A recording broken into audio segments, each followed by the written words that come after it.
right, so this is the continuation. Hopefully you did a couple examples on that CUDA sheet just to get some practice with the actual mechanics of taking antiderivatives and using the fundamental theorem to do that. But I do a quick graph of this, the problem that asks, find the area of the region bounded by the graph of that parabola, the x-axis, and the vertical lines, x equals 0, which is right here, x equals 0, and x equals 2. So basically they're asking, here's the x-axis, here's that parabola. They're asking for this blue area that I'm coloring in right now.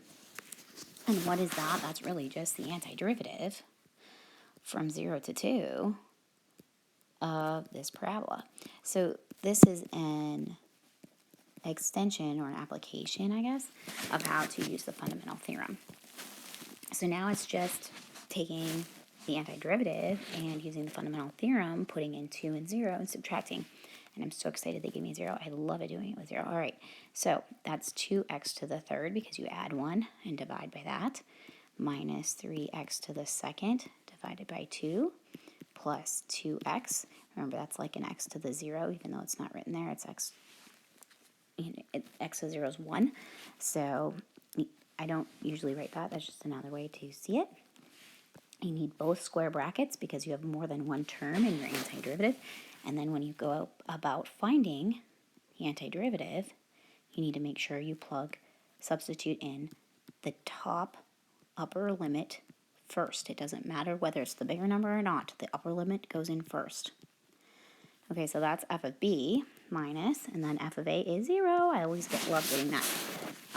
Now, if it's first, be very careful because that 0 comes first and you have to subtract everything else. All right, so then I'm going to let you compute that. I'm going to show my work and I'm going to pause to do it so it'll kind of all just show up at once, but then you can check your work with mine. All right, I'll let you pause again so you can double check your work, but I did get 10/3, same thing as 3 1/3, or 3.3 repeating. When you're taking your AP test, make sure you give your answer in the acceptable format that they asked for, and that you follow instructions. All right, I'm going to move on to the next one. So if I need to find the area of the region bounded by the graph 1 over x, which I drew, so it was handy, and I want to go between the x-axis and the vertical lines x equals 1 and x equals e, which is 2.718-ish. Okay, that's here. And so I'm really finding this little chunk of that area under the curve. So that's represented by an antiderivative. So I'm going from 1 is my lower limit to e is my upper limit. It's important that you put it in that order. I'm going to do that of this graph, dx. Now, this is one you have to know, love, and memorize. The antiderivative of 1 over x, if you try it as a power rule and you take the antiderivative and you add 1 and divide, you can't get that because you get a division by 0. This is a special case. You have to be very careful. You cannot use power rule. It does not work. You get something undefined. That's because 1 over x is the derivative of ln x. So it is a special antiderivative you have to know, love, and memorize. That's one you've got to love or got to remember. Now, you can use one square bracket on this. Now, technically, there's an absolute value on this function when you take the antiderivative because this original function here, remember, has a domain of all real numbers except 0, but natural log does not. Natural log, you can only natural log positive numbers, and you can't natural log 0, so that doesn't matter because you can't have that in the original function. So the negative numbers, they get lost, have to have the absolute value, so you can include the entire domain of the 1 over x original function in your antiderivative. It doesn't matter for this problem, I guess, since we're only using positive and we're only in the positive quadrant. However, just to remind you, don't forget that absolute value. I'm very good at that myself, so I know it's something a lot of other people do as well. All right, so now I'm going to substitute my top limit in and my bottom limit in. Let's put parentheses around these because that ln1 looks really funky to me without them.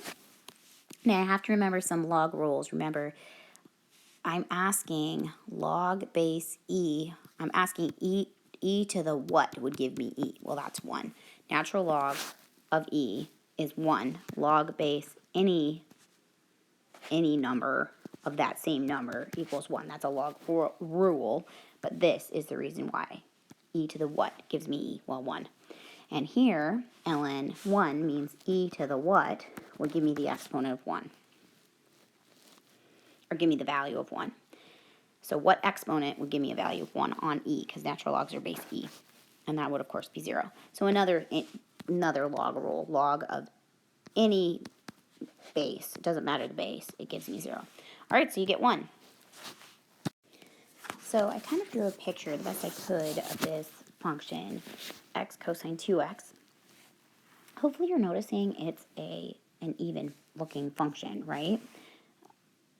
Pardon me, an odd looking function. What is below the curve here is above the curve here. They kind of balance each other out. So when I go to set up my antiderivative in this case, if I go from -3 to 3, I'm finding, because that's where I'm going from, I drew that in here, and I'm doing x cosine 2x. Don't forget your 2x. You're going to need parentheses around this in your calculator. These ones right here that I'm putting in are automatically put in. But this is one we don't know area formulas to. We don't know that as an antiderivative, so we can't calculate it. But even without doing all those rectangles, which would be a way to do it, hopefully we see that because this is an odd function, what is below the curve in one half the graph is above the curve in the other half. So this is all going to balance each other out, and it's going to be 0. All right, what's subtracted negative here is added back on over here, and vice versa. So it should be 0. You can use your calculator for this one, or you could estimate using a whole bunch of rectangles, which doesn't sound fun with a cosine function, but you could. So this is one you would do either by observation. It's an odd function. They balance itself out over the axes. However, if I change the problem just a little bit to say go from -2 to 4, a very different thing happens. Okay, you have to use your calculator. This is a pure calculator problem, and as a matter of fact, I don't think there's a way you can do. Well, you could probably use integration by parts, which is not something that is covered usually in AB calculus anyway. It's definitely a BC calculus topic. But you've got to find other methods to do it. So this is a clear, use rectangles, use trapezoids, use some other way to find the antiderivative. But for us, for now, calculator's the way to go. When I did that, I got 2.863 if I rounded, 2 if I truncate. So this is an estimate from my calculator on how to do that. The other thing is, if I go from 0 to 3, same deal. I have to use my calculator to do that because it doesn't balance out. It's just here to here. It looks more positive to me than negative, but I have to double check that.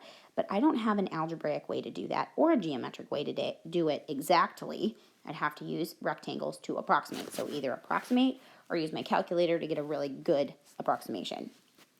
All right, so I would do the rest of fundamental theorem before I move on to the next set of videos, part 2 of the notes, which is called the average value theorem. Average value theorem it uses the fundamental theorem in its own formula, so you're going to have to be comfortable with fundamental theorem before you start doing the average value theorem, or it'll just be too much at once. So please practice before you do that.